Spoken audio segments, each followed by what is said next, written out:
Mga subscribers, muli si Madam Magkipinto. Kasama natin si Apong Sting. Yan. Sa mga napalakad natin noong 2022. Naalala ko tong daan na to, naglalakad kami rito, ginagawa pa to. So, nampong nagap? Anong block mo? Brook 2. Yan, Gatchawin. Ayan.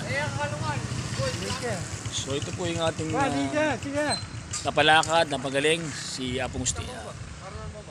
Bombang. Mo ano na ito kakay. So may nilagay po tayo sa kanya. Ayan po.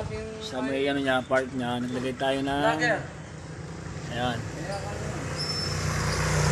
Naglagay tayo ng sticker. Ayan. So yan. Yun po ang ating napalakad, napagaling dito sa Purok 2, Gatchawin. Ayan, ay Pagparayat. Ayan. Si Apong Sting po. Noong 2011 po. Siya po ang full stroke recovery. God bless po.